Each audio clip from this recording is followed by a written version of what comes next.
You are now tuned into Flippin the Birds, a Philly Sports Network podcast.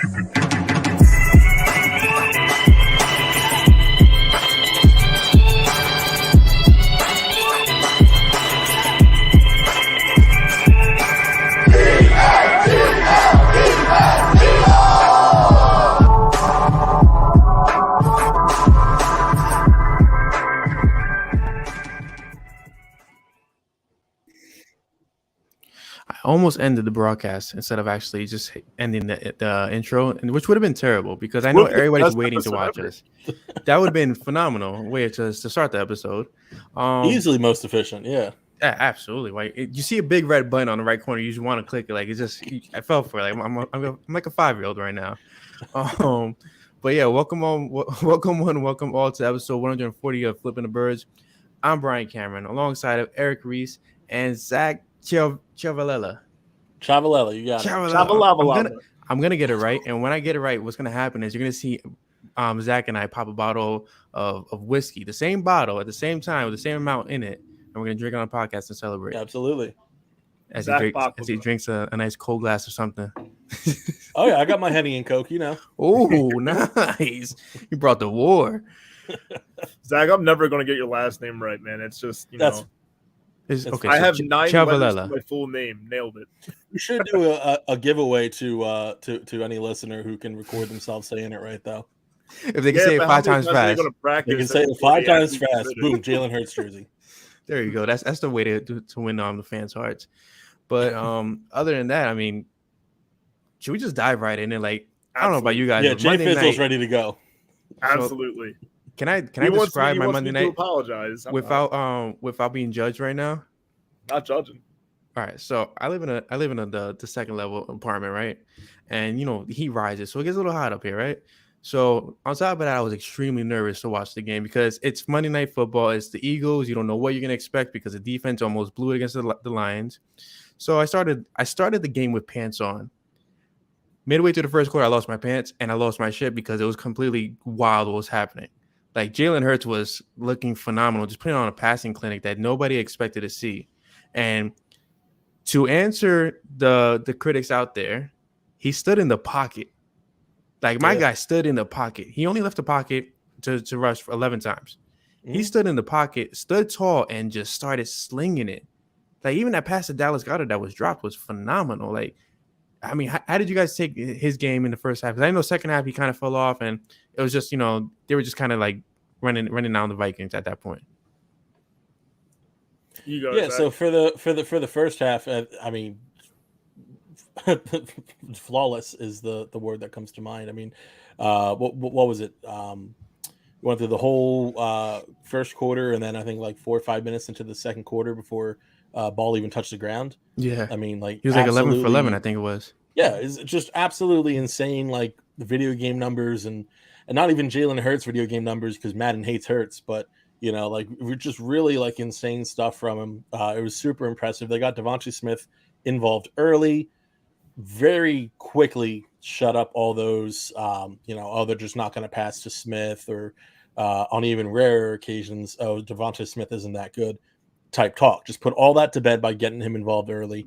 Absolutely love to see that. But Jalen Hurts is the heart and soul of this team. He is a leader on and off the field.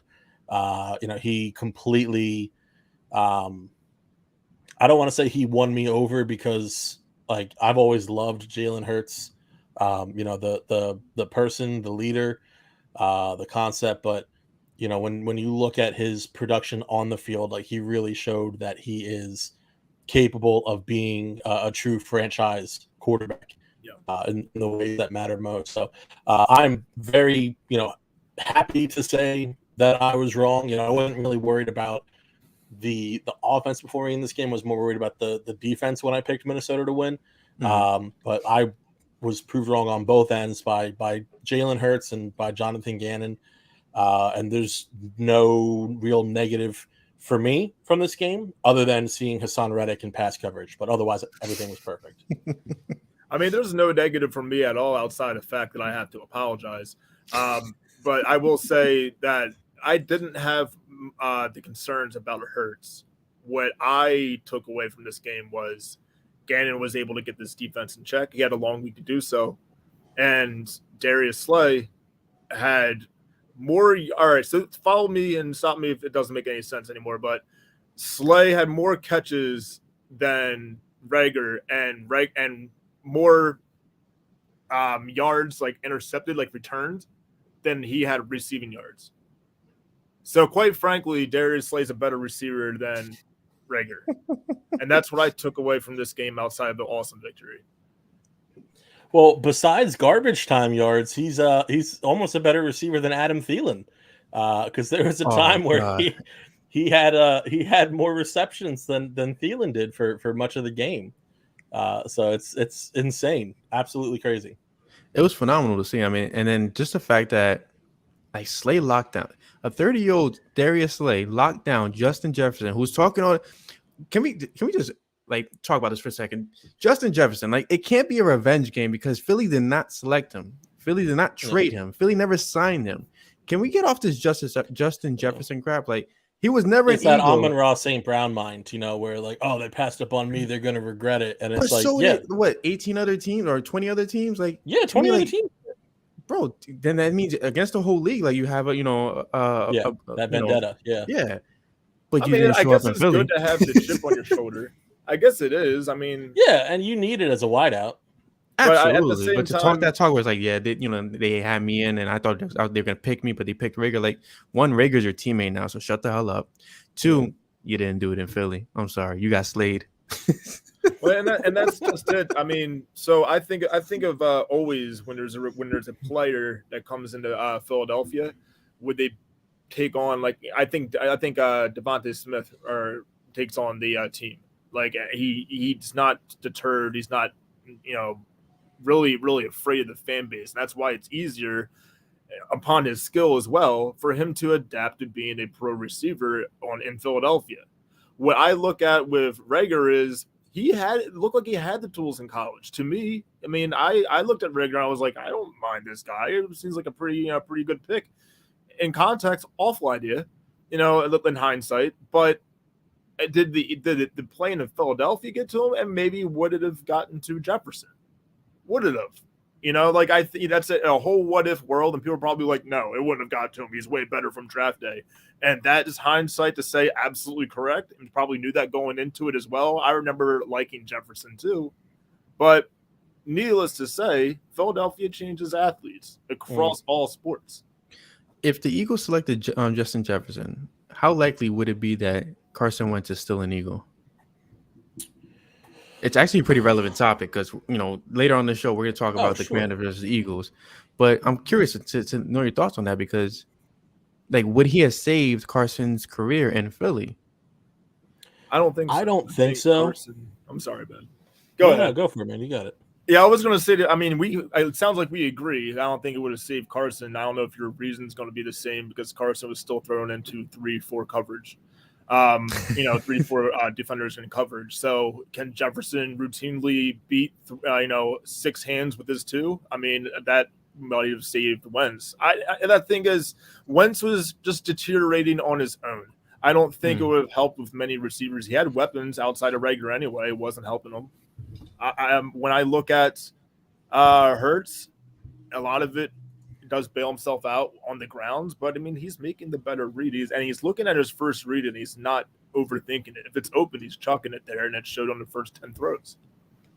Speaking of chucking it, how did you guys feel about that little arm strength going on over there to Quez Watkins, 53 yards again, back-to-back weeks? It looked well. So that's the thing, if you look at how Hurts has thrown this season. So, when you talk about the concerns in the past about his arm strength, like. Mm-hmm.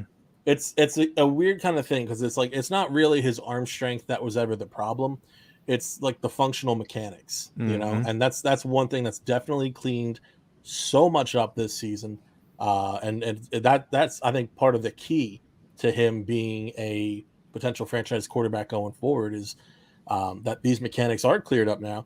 Now he's making these deep bombs, as if it were nearly nothing. You don't see him throwing with his throwing his shoulder out, every time he's trying to throw one of these deep balls. And That the accuracy's improved, obviously, but it's just really an encouraging sign from a developmental standpoint. And it's nice to know that those who didn't question his literal arm strength, it's nice to know they were right, because the thought was that it was the mechanics that were the problem.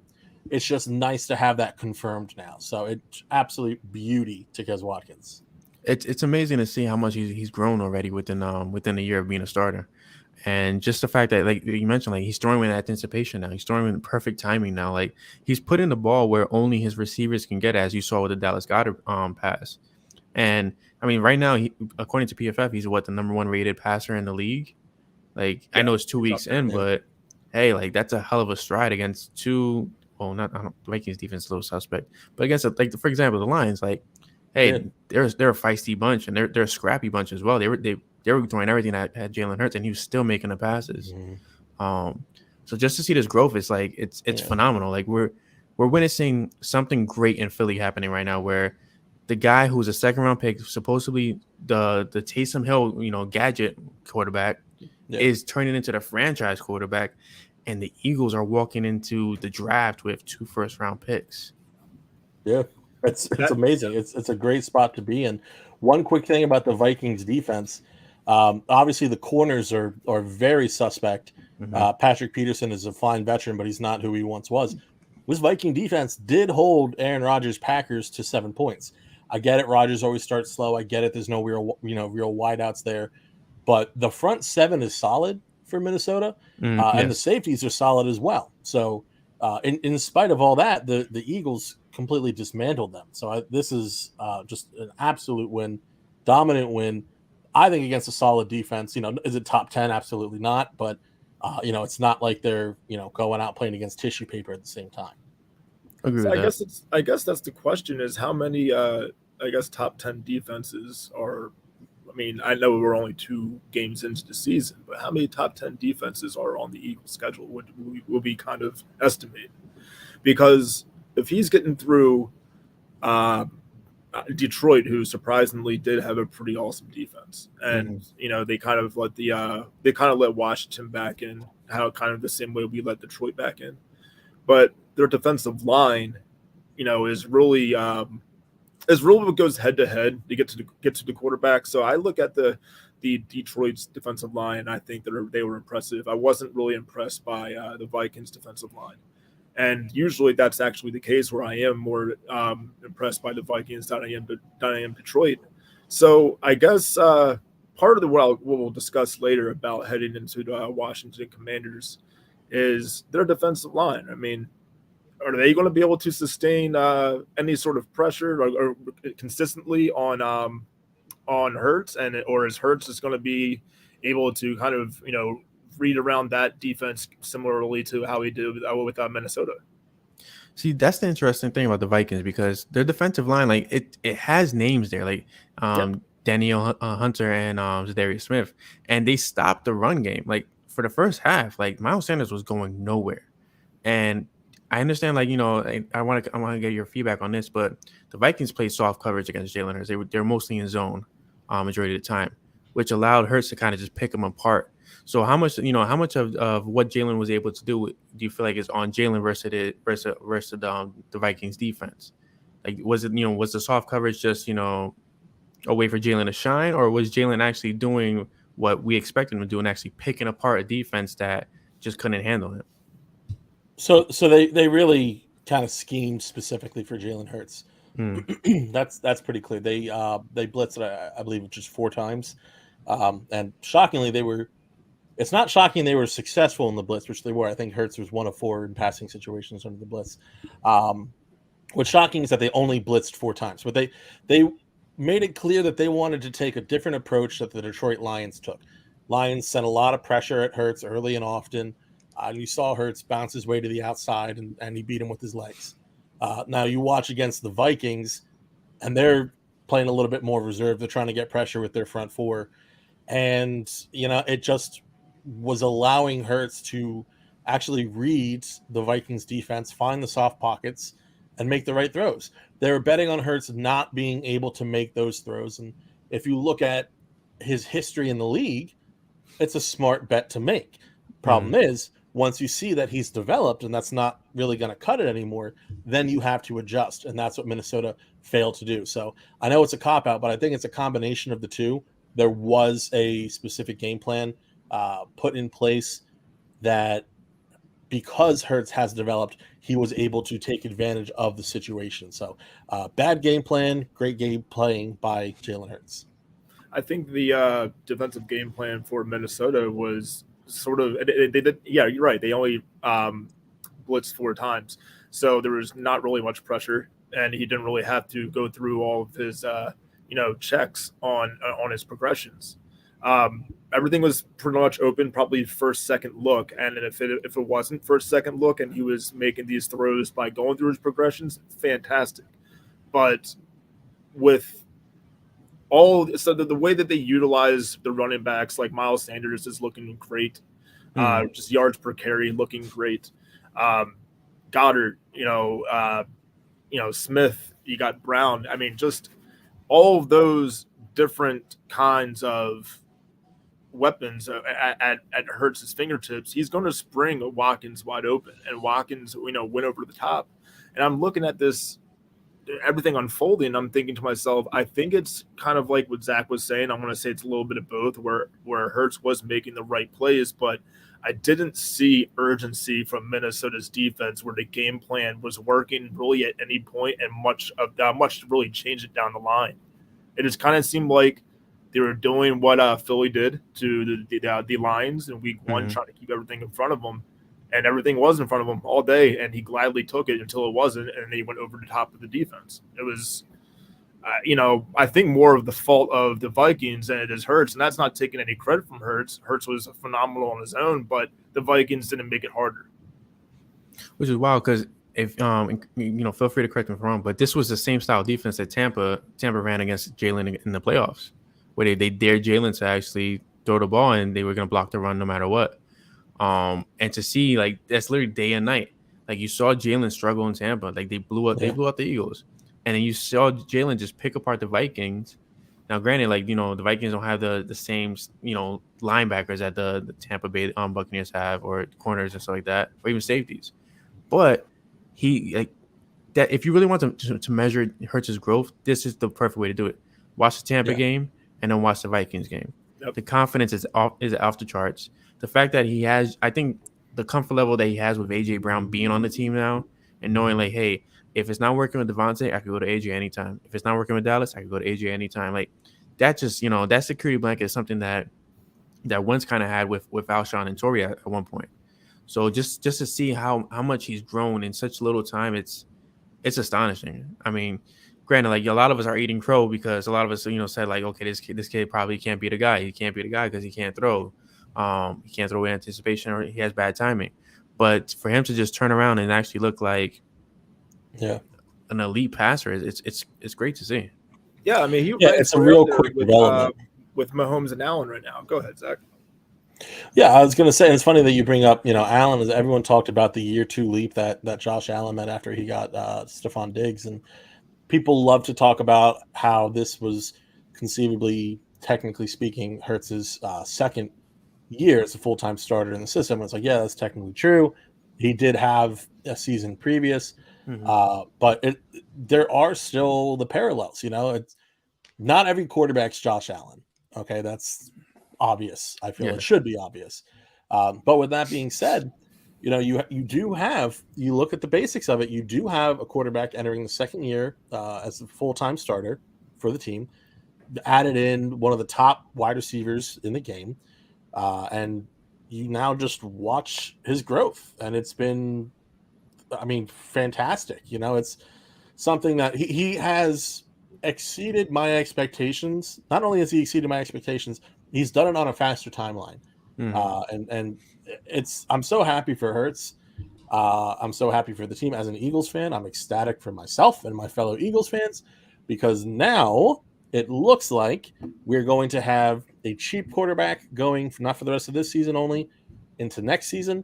And we're going to have draft compensation that we are not going to be throwing at a Russell Wilson type catastrophe. I'm sorry, guys. Yeah. just I'll take that one. I wanted Russell Wilson, so yeah, I apologize, everybody. You know what? That was one of the things that we always heard on sports talk radio in the mornings when I was driving to work. I want Russell Wilson. To me, that could have been a louder no. Like it would each time it was mentioned, the no got louder in my head. Like I never wanted Russell Wilson here. I was so into like Jalen Hurts is like looked fine last year, and it didn't look like that he had as much to improve on as everybody else made it sound like. Like, yeah, there are things to improve on for sure, and very obvious things like reading the defense, for example. But the arm strength, the arm accuracy, to the IQ to throw the ball out, out of bounds, definitely improved from week 1 to week 2, the few times that he even did it. But everything like with running, sliding, like he's taking care of himself. He's making all the right plays and all the right moves at the right times. He's doing everything that you can ask for from a quarterback right now. Week 2 is pretty much, you can't really make strong impressions on the season, but right now he's moving and grooving with the elite, and I'm going to say that for 14 days. So yeah, you're right. He's making all the right moves. Shout out One Republic. And to go back again to his arm mechanics, like not to really harp on it, but that's made so much of a difference. When you look at that functional arm strength that he's been able to unlock, it kind of helps solve so many other issues. Obviously, the deep ball's better. He's got a little bit more zip when he's working in the intermediate of the field. It's allowing for more confidence for him, which I believe in turn allows him to read the field better. Okay, with that extra confidence, he's not so hell-bent on his first read, right? On top of that, he's not hesitating. He's not freezing, right? So to have unlocked this extra bit of mechanics on his end, to have this new functional arm strength that he didn't have last season, I think it's kind of a snowball effect that has kind of led to Jalen Hurts becoming more and more the ideal dual threat quarterback. I completely agree with that. And it's weird because when you actually think about the Eagles quarterbacks, and let's talk about the dual threat guys. Like you're talking about Randall Cunningham, you're talking about Donovan McNabb, Michael Vick. Like Jalen Hurts has a little bit of all of them. Like he has the Randall Cunningham like swagger. Like he has that old school, feel to him where he walks through and you respect his presence. He has a Donovan McNabb, early Donovan McNabb where he was just like, picking apart defenses and doing his thing. And then he has Michael Vick intangibles where like the kid, I mean, to me at least, I feel like he's faster than Lamar Jackson. I mean, I feel like he's very discredited in that part of his game. Like and outside he dragged for 3 defenders into the end zone last week on Monday. I was gonna say, yeah, that's insane. I think you're right. I think he's faster than Lamar Jackson. My one thought with him is that his speed might be somewhere between a Kyler Murray and a Lamar Jackson, but he didn't have the strength that Lamar has when he runs. And then he made that incredible touchdown run, that absolutely insane where he's like, oh, okay, so he's done running. Oh, no, he's going to keep going. Oh, okay, so now he's done running. Oh, no, he scored a touchdown. Like just an absolutely obscene, like people in Minnesota, cover the eyes of your children. Such a violent, beautiful rush by Jalen and the Hurts. awareness to like know not to let your knees touch the ground. Like he is so damn smart. Like, his football IQ is so high, and that's one of the things where it's like, we knew he had the high football IQ. We knew he had the leadership intangibles. It was really just the function of what an NFL quarterback's supposed to be doing, specifically throwing the ball, situational awareness. That was the concern. He's answered as best you can through 2 weeks every single one of those questions. And obviously he's not number one on the list of top quarterbacks in the league. I'm not saying that. But he's starting to build a case for MVP. He's now third in the odds for MVP. And now to beat out Josh Allen will be incredibly tough. To beat out Patrick Mahomes even will still be tough. But Jalen Hurts is your number 3. No, all he has to do right now is get benched when my fantasy team is on the line. That's all he needs to do to be like Josh Allen. Eric's a little mad because he had Josh Allen in the PSN Fantasy League.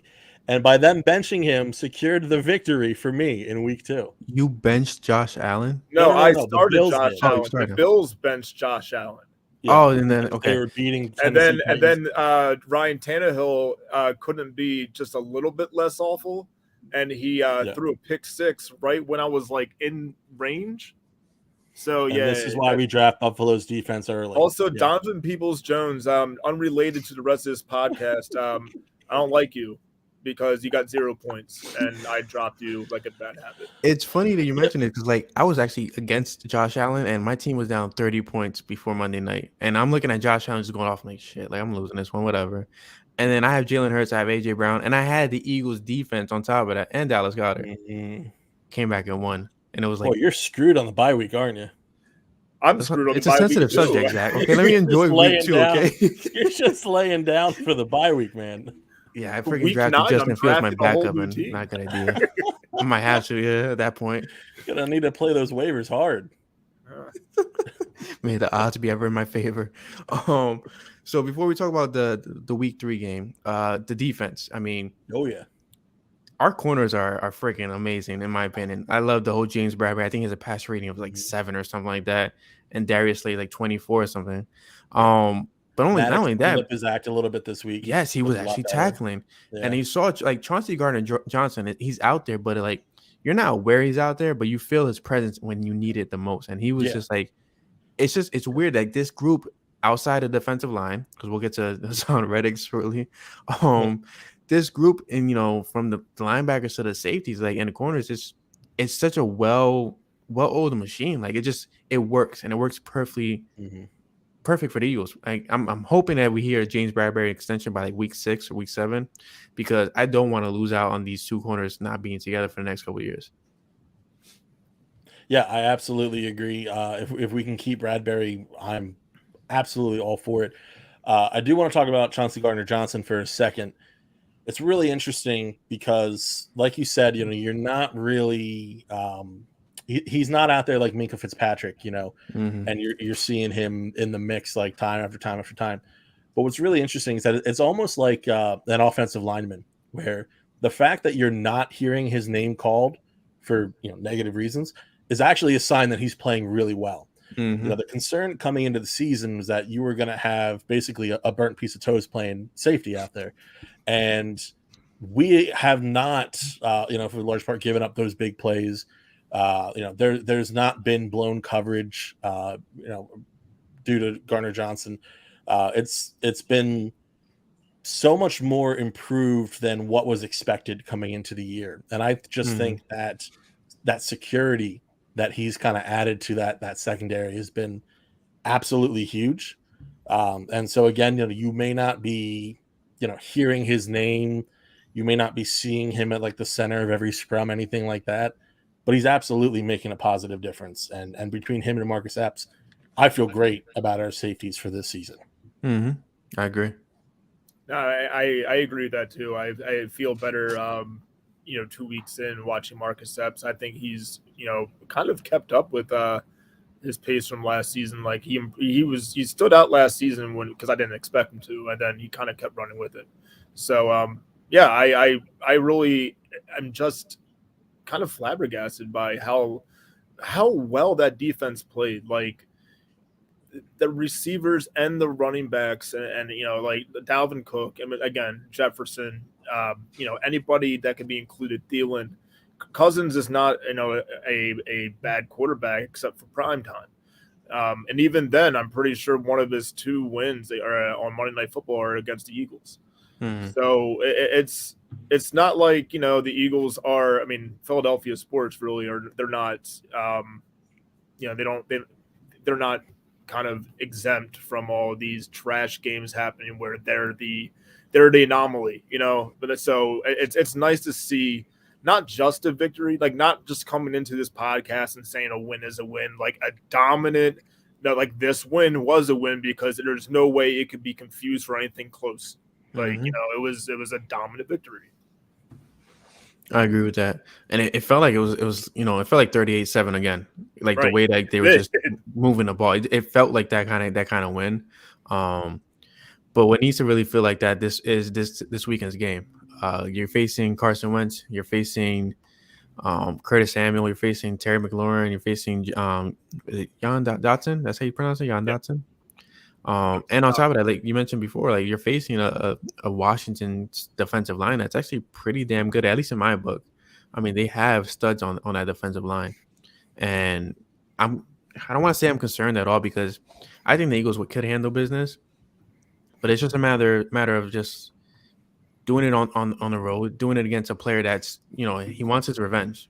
There's nobody in the world that wants revenge against Philly more than Carson Wentz, and I even put Ben Simmons in there. Like Wentz, his exit was detrimental against the Eagles. Like we thought we were gonna be set back almost like 3 or 4 years, and here we are in year 2, and we're a contender. And mind you, he's on his 3rd team, so I think this game is it's gonna be big. A lot of emotions in this game, but I feel like the Eagles really need to buckle down and just treat this game like any other game, and not worry about the Wentz stuff if they want to win. Can I make a counterpoint about Wentz? Yeah. So I fully agree that I think he's got this game circled, that he's going to really want to prove himself. Things aren't starting the way that he wanted them to in Washington even. Mm-hmm. So he is going to be heavily motivated, 100%. When Carson Wentz is in his own head like that, things tend to be their worst. He's not, and I hate to say it, look, I don't have as much venom for Wentz as a lot of the rest of the fan base and media members even have for him. There's things about the situation. I think they were made public, but we'll keep that close to the vest for now. But there's stuff that happened that's like, yeah, if that happened to me, I'd be pretty pissed off, Mm-hmm. if my employer did this, that, or whatever, So I understand some of it. I don't agree with the way that he went about it, of course. But with all that to say, I don't wish him really anything negative, but he's not the same player since the injury, specifically against Seattle in the playoffs. He's not the same guy. That's just it. So now he's this kind of player where, we saw somebody who, Mr. Clutch Gene in his 2nd year, before we saw the ACL tear, he had that it factor, and now it's like he's been trying to chase that it factor ever since. And so you're looking at a game like this where he's so in his head about the big moment, everything like that. He's in front of his new home fans trying to show up his old team, and they're a division rival. Mm-hmm. And these are probably the 2 teams competing for the division, unless the Cowboys can keep winning, games in shocking fashion. But, you're looking at all these storylines, and I think that we could be looking at a very big time Carson Wentz fold yet again, like against Jacksonville in week 18 levels of bad performance from Carson Wentz. So I feel pretty confident going into week 3. That's just me. I'm not a big believer in Wentz at this point, and I think that's going to be not only that, but I'm a huge believer in Jalen Hurts after this past week. Mm-hmm. So I think that this is going to be a very, very fun game for Philadelphia Eagles fans. Yeah, I would actually agree with you 100%. I don't have a lot of faith in Carson Wentz coming into Philadelphia and just playing like it's chill.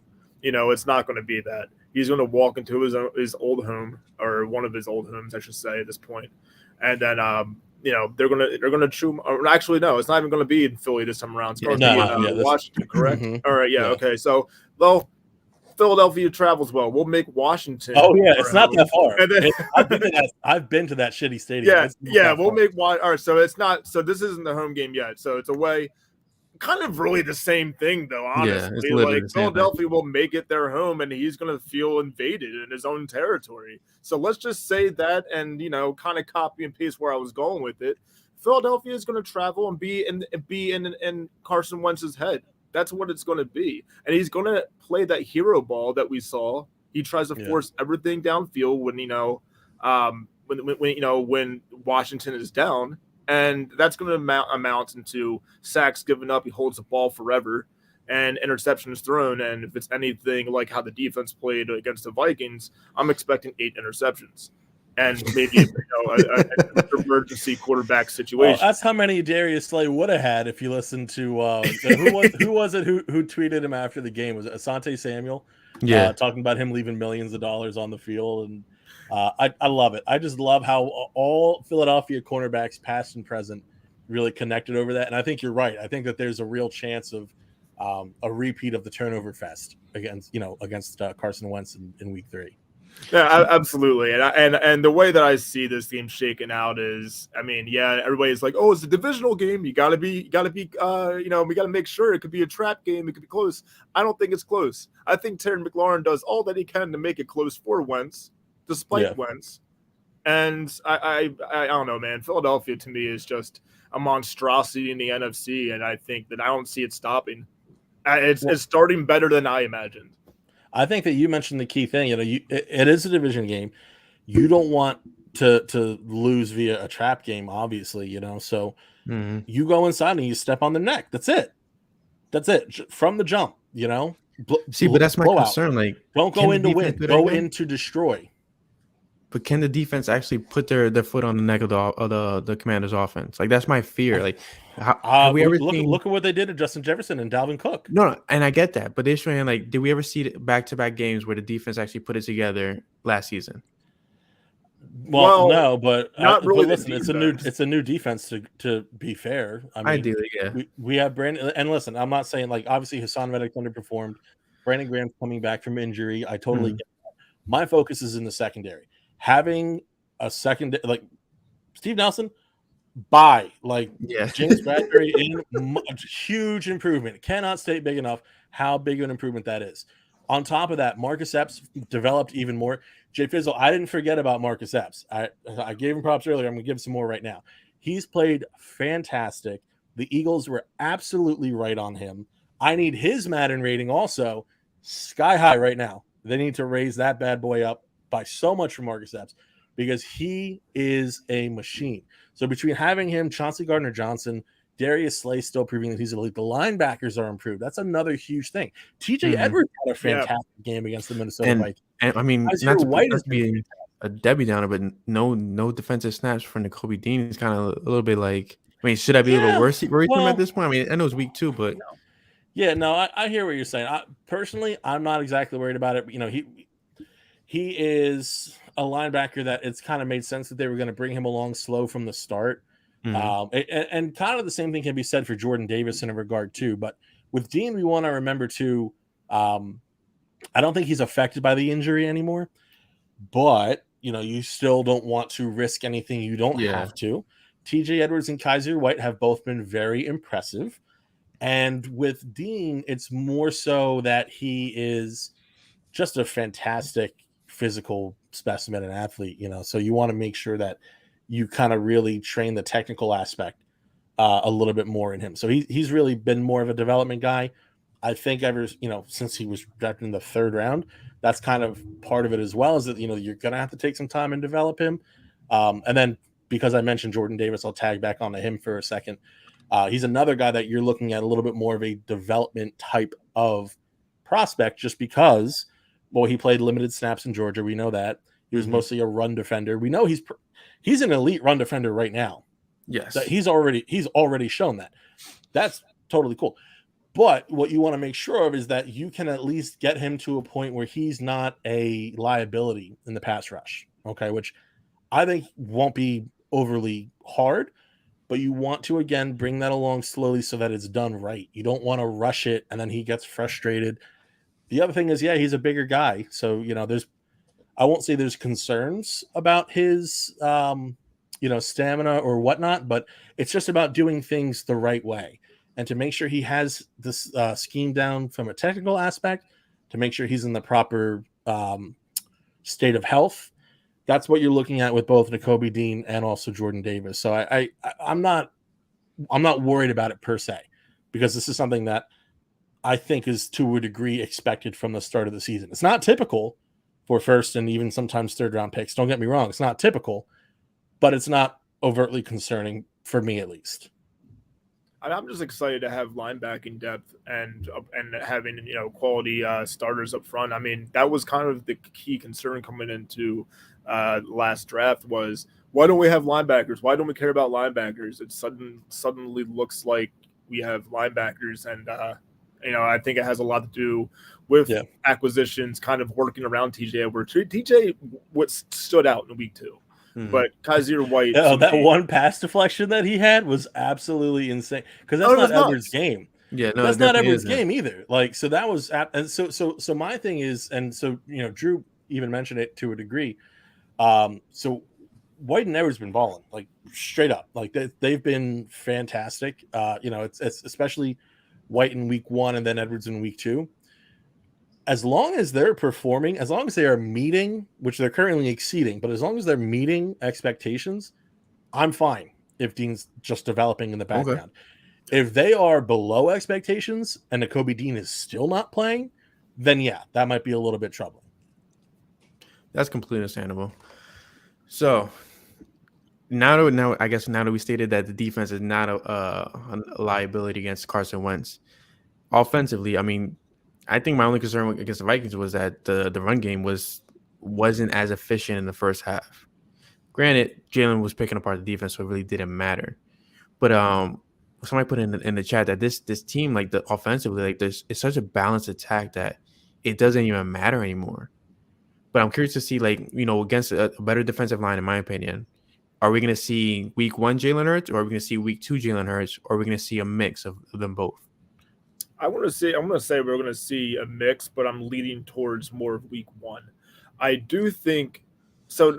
Not as far as facing their offense, do I think that this could become a difficult game versus their defense. I think their defense is actually better, and I think, and I don't know, maybe it's not shared as a mutual opinion, but my opinion would be that, yeah, while there's McLaurin on offense, I don't really trust Wentz carrying the game flow for 4 quarters.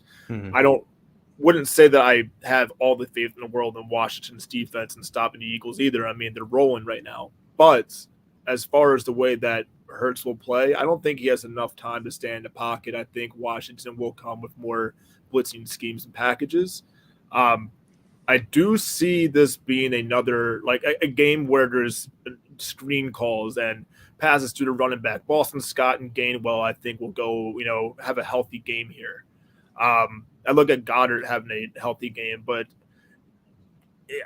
I really think it will just come around to, he's running out of the pocket enough and, on the run, get used to it. But he's not going to have the time to sit there and make that, that open read. And they're not going to be as open either. I really do believe that the cornerbacks for Washington, they always have a knack of playing hard.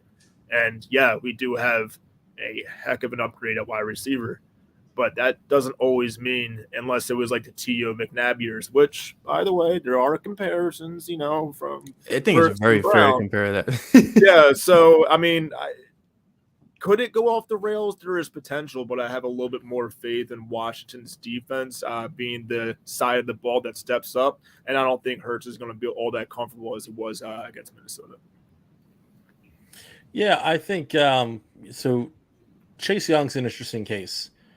He will be out, of course, for this game, and there's an interesting correlation as to whether or not that actually helps or hurts Washington, which I think is interesting. But I do think specifically in this matchup, I don't love how Philadelphia necessarily matches up against Chase Young, so I consider that an advantage for the Eagles. Right? Okay. So when you look at the breakdown of Washington's defense, and it's a solid unit. Obviously you have Montez Sweat, who Sweat is a guy. When I look back at drafts and how they fell, and there were obviously so many injury concerns at the time, but he's one of those guys that, and I do that all the time with NBA, occasionally MLB, NFL. I always look back at those old drafts because I'm just a sick individual. But I love Montez Sweat's game, to be honest. So he's a guy that I'm thinking we got to look out for. Jonathan Allen is another guy. They made their bones on these red flagged defensive linemen, and it's really paid off for Washington. Mm-hmm. So that's going to be an issue. The offensive line played so much better in week 2 than they did in week 1. I get all of the ineligible receiver downfield penalty calls. I don't want to be that guy. I do think part of that was the way that the game was called. Part of it too is just the RPO style. That's just, it's gonna happen on occasion.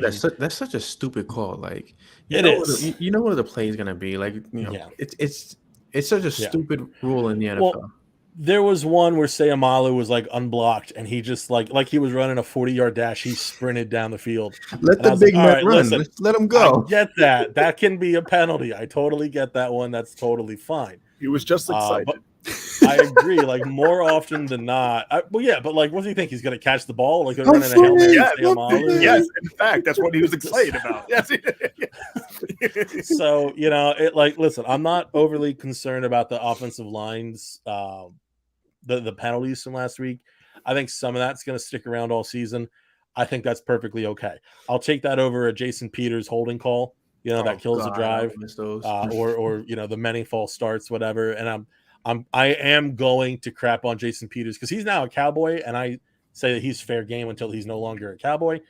Though I have had a chance to meet him, he is a great guy in person, but he's a Cowboy now. So yeah. Anyway, I'm not worried about the offensive line against this defensive line as much as I would have been had you asked me a week ago. Mm-hmm. Obviously, Kendall Fuller still presents a little bit of concern in the backfield, but I think that this might be another week 2 type performance for Jalen Hurts. I think that you're going to see a lot more aerial movement for him. And I think that what they really wanted to do was kind of attempt to nudge him in week 1 to go that way. Defense, the Lions defense just wasn't allowing it, but you wanted to kind of nudge him into that direction week 1. And then week 2, you did that a little more so. The defense allowed it in week 2. So that way you kind of push Hurts even more so into it because Minnesota let it happen. But we know that this ownership group, Jeffrey Lurie, loves the aerial attack. Right? And we can talk about how, that doesn't matter. That doesn't matter. Howie's in the rooms for, when they're talking about who's going to play, game plans, all that. Like, which I don't mind, by the way. I know some people really mind that. I don't mind it. It's actually quite common in the NFL. Mm-hmm. I think people just think Howie Roseman not a football guy and they have a problem with it, which I kind of understand. But in this case, I don't really care about it. Now that I, can see that Jalen Hurts has that ability to win a game through the air, yeah, let's lean into it. Why not? Let's figure this out now so that they're ready for the postseason, because we're not going to be able to run the ball as easily as we have when we do play teams like even New Orleans, when we do play teams like Tampa Bay, even a more vaulted defense. Like, you're going to need to get that aerial attack going, which was part of the problem with the whole team last season. Number 1 rushing team in the NFL. What did that do for us in the playoffs? Exactly. So you have to build that aerial attack now. I think that's the game plan for the team. I know that Jalen Hurts is capable of it. And I think looking at Washington's defenses, that's what is going to be the plan going into week 3. And I'm fully confident in it. I don't mind it. I don't disagree. What do you think, Eric? The only thing that I'm really concerned with in this game is the defensive line play. And I think the winner of this game is really going to come down to the play of Montez Sweat and Josh Sweat, and whoever team is sweatiest will win. So that's it right there. That's honestly, we can throw the Hurts talk out the window. The storylines don't matter. It's all about who is sweatiest. And sweatiest team wins. I accept your terms, Eric. Does fan contribution help? Because I can get pretty sweaty if need be. Dude, I mean, we can. Yeah, you know what? If you just have me walk up those stadium stairs, I'll be plenty sweaty for my birds. Don't have to worry about that. We need all the fan support we can get. No, I mean, if we're talking about predictions, I don't know if I'm jump starting a prediction wagon here. Let's do it. But I'll go 34, and I'll go 10. Eagles over Washington. I think. And I don't, and part of me when I say that is like, am I really underestimating this team that well, but or that large? But no, I don't think I am. I have a lot of faith that this Eagles team is legit. You want to take this one, Zach? Yeah, I'm trying to do a little math in my head, but so what I see happening, I don't think it's going to be quite the Minnesota blowout that we saw. The offense is definitely going to put on a show for Philadelphia in my mind. So what I'm thinking is going 31-23, and that's with a missed extra point from Washington late in the game. I think kind of similar to how they started to Fugazi come back against the Detroit Lions last week. Talking about the Commanders, I think that you might see something similar to that. We already saw the Eagles kind of loosen up on the gas pedal against Minnesota. I'm thinking that might be kind of a similar situation. They do not lose the game. And I think that this might even be a lesson that they learn going forward that, hey, you cannot let up the way that you have against Minnesota, the way I expect them to in the second half against Washington, because you are going to play teams like Green Bay, Dallas when Dak is healthy. Again, New Orleans, I don't know what's going on with Jameis Winston and his back fracture, but assuming that they're healthy enough anyway, come the time the Eagles play the Saints, like that is another team that you're going to want to look out for. So you cannot continue to just slow down in these second halves. And I think that's the lesson learned. But in short, 31-23. So the last time the Eagles started 2-0, it was 2016. They ended up, I think, going 3-0. Then they lost after that, and then it kind of fell apart in Carson's rookie year. 2017, it was mixed. It was mixed until after that Chiefs game. After the Chiefs, they went on this run and they started just taking over teams. It's weird because, like, looking at those teams, like the first one, defensively, we were a better team in 2016. 2017, we were better. Passing team because Carson was on his, he was in his bag. But now you have a mixed bag of both right now. We could be a pretty damn good defense, and we could be a pretty damn good offense. It just what matters is what the other teams throw at us, and the Eagles can adapt very well. And I don't want to get too far ahead of myself, but you have Washington, you got Jacksonville, and then you have Arizona, and then you have Cowboys. I think the Eagles, I think they win very convincingly, but I also think there's going to be little spurts here and there where it's kind of like, okay, shit, like, is Washington coming back? I think it's going to feel like Detroit without the actual results of Detroit, because you're going to have, again, like it concerns me that defense is coming into this game on a whole nother high. Just for the fact, like, I want to see this back-to-back weeks. Like, I need to know that Gannon knows what the hell he's doing out there.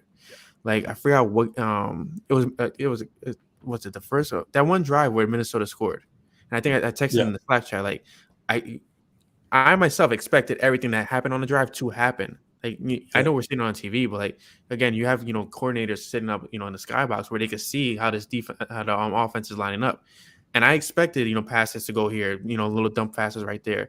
So why the hell did the defense not expect that? But they did recover. They did their thing. I do think that Eagles will sneak by, and I'm very close to Zach's score. I'm going to go 34-24. But I just feel like there's that little hole where it's like this is more on the defense than it is on the offense. I don't see Jalen messing up just because Jalen holds himself to a whole other standard that nobody can hold him to. And it's freaking admirable. Like, I wish I could wake up in the morning and be like, feel like Jalen Hurts. Like, that's how I want to wake up. Where it's like you wake up with a purpose, you end your day with a purpose. And it's like, I don't think the offense will screw up this game, but I'm fearful of what the defense could do. Because, again, we haven't seen the defensive line really be that dominant. And they have some names on that defensive line. We still saw, a questionable move by Gannon to have Reddick in coverage against was tight end 2 on the team. Like, those kind of things multiple times. Yeah. So if Gannon can actually put multiple weeks together and head back to Philly against Jacksonville, against Doug Peterson, with his defense actually knowing what the hell they're doing, then I'll feel more at ease. My pants will stay on. But for now, I'm hot. I'm a little sweaty. I'm concerned. I'm nervous as hell when I see the Eagles play, which is also a good thing. But I'll go 34-24, but it's all on the defense. Yeah, no, you're right. It is a good thing because sweatiest team wins. We already said so. Keep on sweating, Brian. All right. Don't you dare get a towel. I need to see Josh Sweat's celebration this year too. I mean this for multiple reasons, because the sweatiest team wins, and for other reasons. Please, Brian, at all costs, keep your pants on. You gotta get as much sweat going as possible. I was walking around my house. My wife looked at me like, "Didn't you just have pants?" I'm like, babe, there's a lot going on right now. No, these are my good luck, not pants. You're like that TikTok Bears fan, except you're just standing there with no pants on. Yeah, man, I was losing my shit.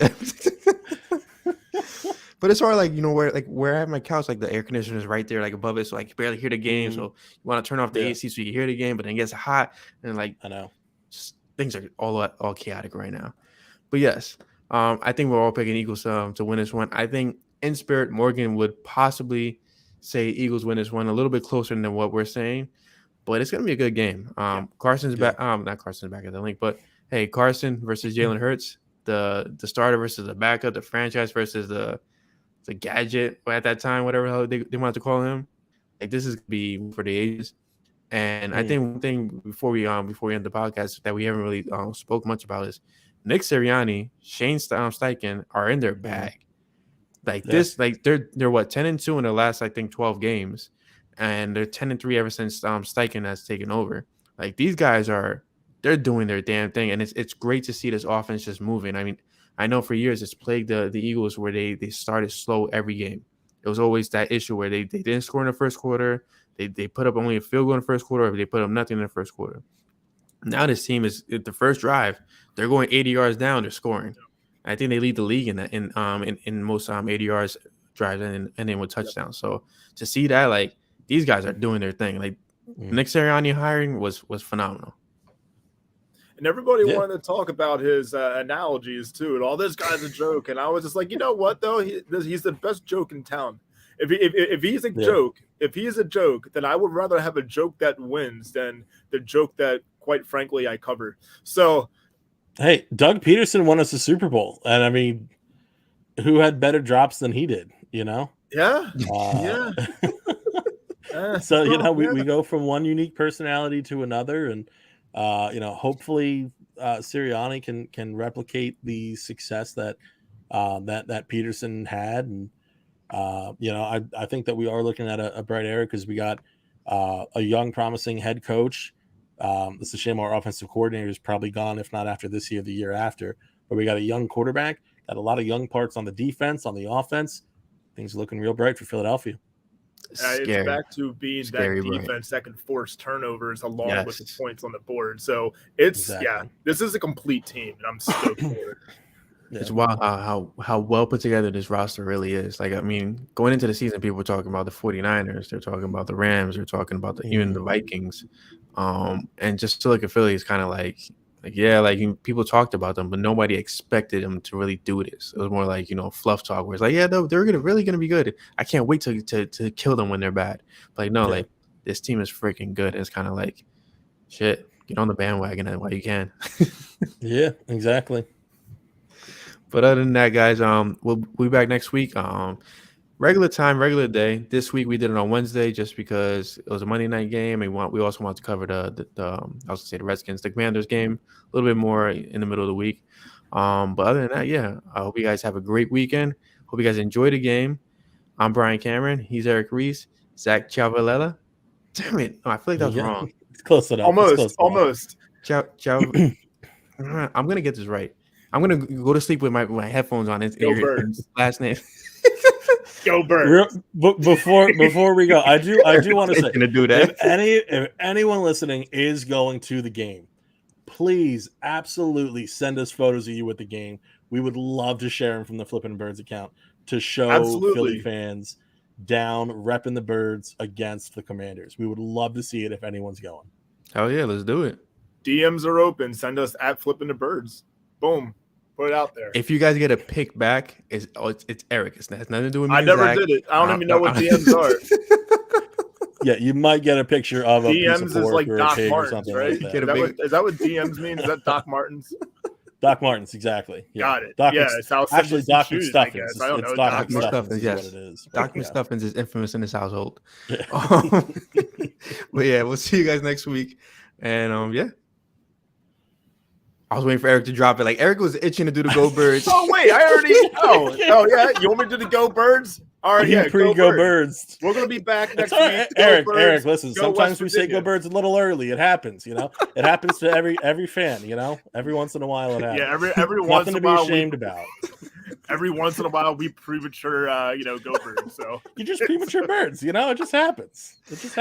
Sometimes you get too happy, man. It just goes out. Go Birds. We get it. It's a compliment, I'm just gonna do it awkwardly until we go. Go Birds. Go Yes, Birds. sir. Put us on a GIF. Go Birds. Go Birds. Go.